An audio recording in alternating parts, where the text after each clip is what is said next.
Hello friends, कैसे हैं आप सब। मैं सृष्टि आप सभी का इसी क्लासेस में स्वागत करती हूँ।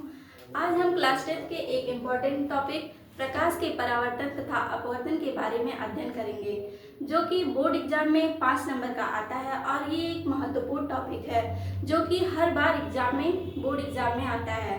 तो चलिए बिना देरी किए हम अपने टॉपिक पर आगे बढ़ते हैं कि प्रकाश का परावर्तन तथा अपवर्तन क्या होते हैं, प्रकाश के परावर्तन तथा अपवर्तन के क्या नियम होते हैं, इसके बारे में हम अपने इस क्लास में जानेंगे। तो चलिए बिना देरी किए हम अपने टॉपिक पर आगे बढ़ते हैं। प्रकाश का परावर्तन। तो दोस्तों, प्रकाश का परावर्तन क्या होता है, हम इसके बारे में जानेंगे। क्या होता है प्रकाश का परावर्तन? जब कोई प्रकाश की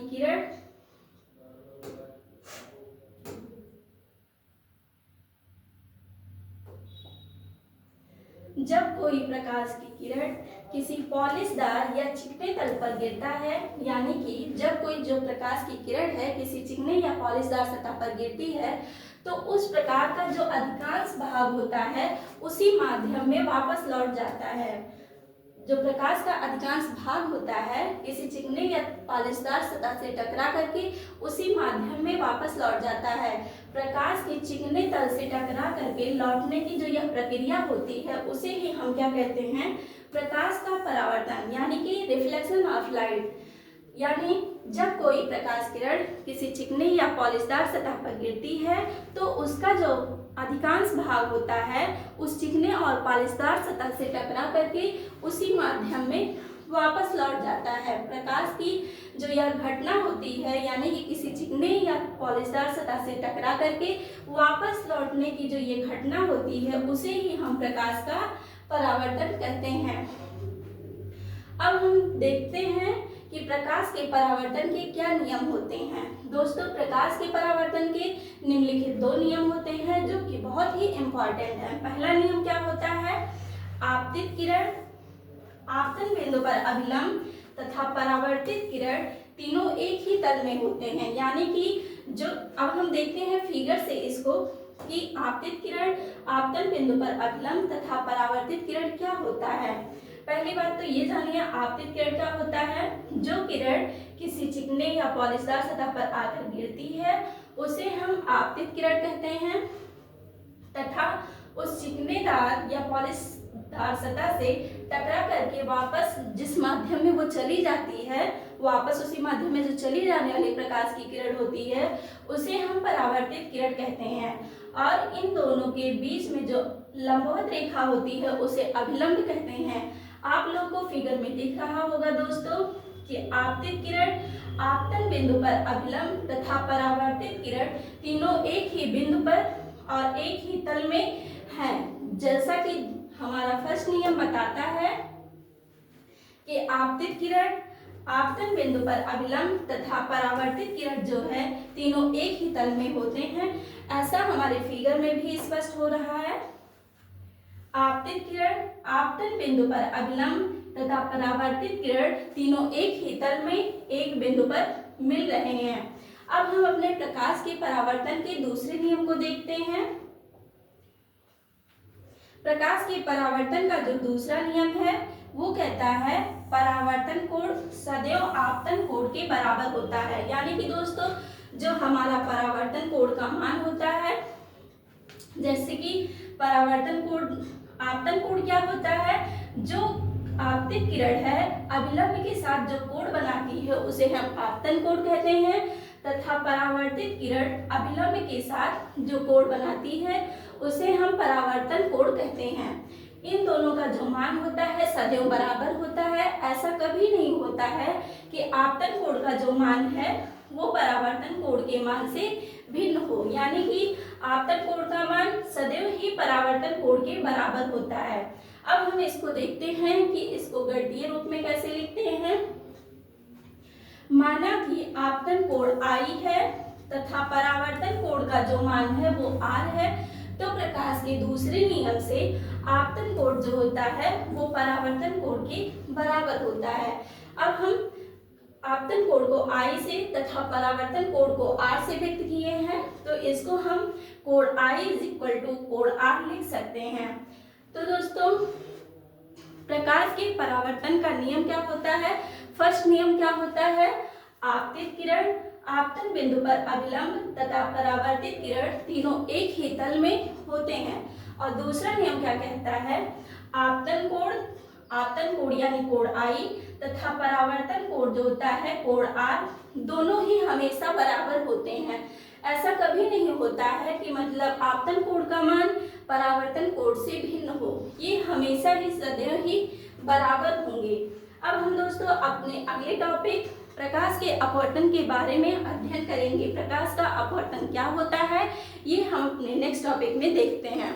चलिए तो हम बिना देरी किए अपने नेक्स्ट टॉपिक पर आते हैं। प्रकाश का अपवर्तन। तो दोस्तों प्रकाश का अपवर्तन क्या होता है?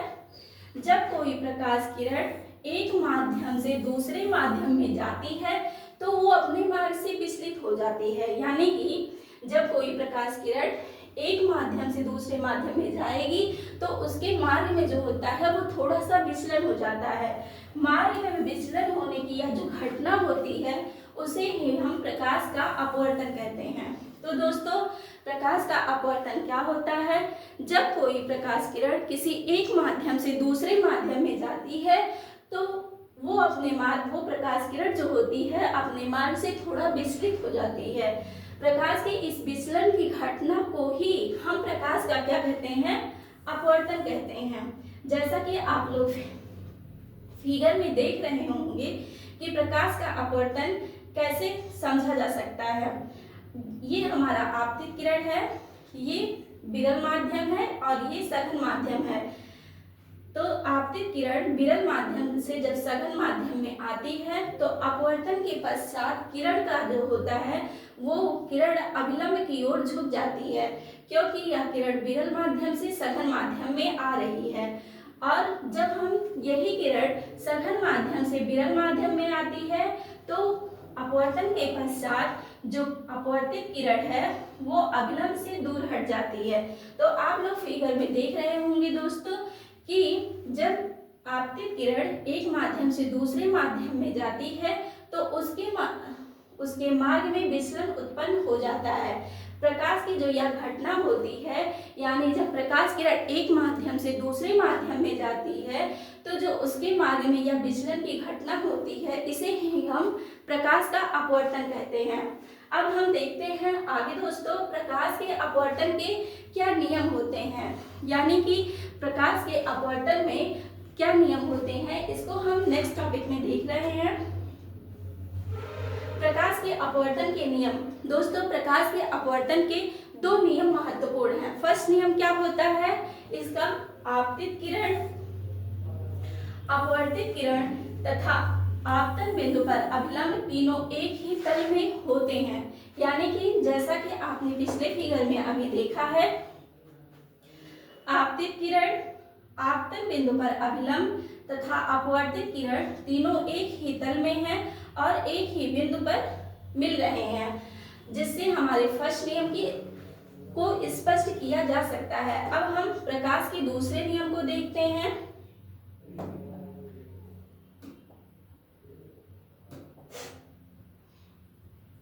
प्रकाश का दूसरा नियम क्या है दोस्तों? किन्हीं दो माध्यमों के लिए तथा एक ही रंग के प्रकाश के लिए, यानी कि प्रकाश के द्वितीय नियम के लिए हमारे पास दो माध्यम होने चाहिए और प्रकाश का रंग जो होना चाहिए वो एक होना चाहिए। यानी कि किन्हीं दो माध्यमों के लिए तथा एक ही रंग के प्रकाश के लिए आपतन कोण की ज्या यानी कि साइन तथा अपवर्तन कोण की ज्या यानी साइन का अनुपात जो होता है वो एक नियतांक होता है। तो दोस्तों प्रकाश के अपवर्तन का जो दूसरा नियम होता है वो यह कहता है कि किन्हीं दो माध्यमों के लिए तथा एक ही रंग के प्रकाश के लिए जो आपतन कोण की ज्या तथा अपवर्तन कोण की जो ज्या का अनुपात होता है वह एक नियतांक होता है। इसको हम कैसे रिप्रेजेंट करते हैं? तो अगर हम माना आपतन कोण आई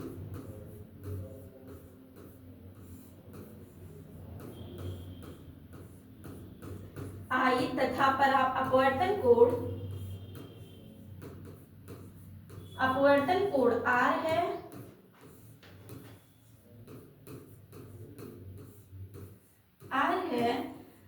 तब प्रकाश के द्वितीय नियम से, प्रकाश के अपवर्तन के द्वितीय नियम से sin I upon sin R is equal to नियतांक होता है। ये जो फॉर्मूला है ये हमारा स्नेल का नियम भी कहा जाता है, जो कि एक इम्पॉर्टेंट नियम है। यानी प्रकाश के किन्हीं दो माध्यमों के लिए तथा एक ही रंग के प्रकाश के लिए जो आपतन कोण की ज्या तथा अपवर्तन कोण की ज्या का अनुपात होता है, वो जो नियतांक होता है वो नियतांक के बराबर होता है। ये जो फॉर्मूला है इसे ही हम स्नेल का नियम भी कहते हैं। इस नियतांक को हम पढ़ते कैसे हैं इसको भी हम जानते हैं। इस नियतांक को हम एक माध्यम के सापेक्ष या फिर पहले माध्यम के सापेक्ष दूसरे माध्यम का अपवर्तनांक कहते हैं। जैसे अब हमें अगर जो इसको किसी माध्यम के सापेक्ष, किसी एक माध्यम के सापेक्ष दूसरे माध्यम का अपवर्तनांक के रूप में व्यक्त करना हो तो जैसे हम एक उदाहरण ले लेते हैं। एग्जाम्पल के लिए वायु के सापेक्ष जल का अपवर्तनांक और या फिर वायु के सापेक्ष कांच का अपवर्तनांक, यानी कि एक माध्यम के सापेक्ष दूसरे माध्यम को ही हम प्रकाश का द्वितीय नियम कहते हैं। इसको हम क्या कहते हैं? एक माध्यम के सापेक्ष दूसरे माध्यम का अपवर्तनांक।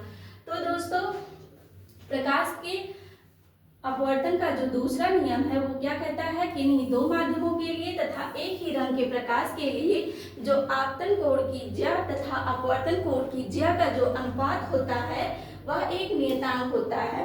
इस नियम को ही हम स्नेल का नियम भी कहते हैं। और इसे हम कैसे पढ़ते हैं? इसे हम एक माध्यम के सापेक्ष दूसरे माध्यम का अपवर्तनांक कहते हैं या फिर पहले माध्यम के सापेक्ष दूसरे माध्यम का अपवर्तनांक कहते हैं। तो दोस्तों आज के हम इस लेक्चर में दो टॉपिक के बारे में पढ़े हैं। पहला टॉपिक हमारा क्या है? प्रकाश का परावर्तन, प्रकाश के परावर्तन के नियम क्या होते हैं तथा प्रकाश का अपवर्तन और प्रकाश के अपवर्तन के क्या नियम होते हैं। फर्स्ट टॉपिक क्या था? प्रकाश का परावर्तन, प्रकाश के परावर्तन के नियम। दूसरा टॉपिक क्या है? प्रकाश का अपवर्तन और प्रकाश के अपवर्तन के नियम। तो दोस्तों आशा करती हूँ आप लोगों को यह टॉपिक समझ में आया होगा। अगर आप लोगों को यह टॉपिक अच्छे से समझ में आया है तो आप इस वीडियो को और भी अपने दोस्तों के साथ शेयर करिए, जिससे इस टॉपिक का लाभ और भी लोग ले सकें। और अगर आप लोगों को यह वीडियो पसंद आया है तो इस वीडियो को लाइक करिए और अपने अन्य दोस्तों के साथ शेयर करिए और हमारे इस चैनल को सब्सक्राइब करिए। Thanks for your support.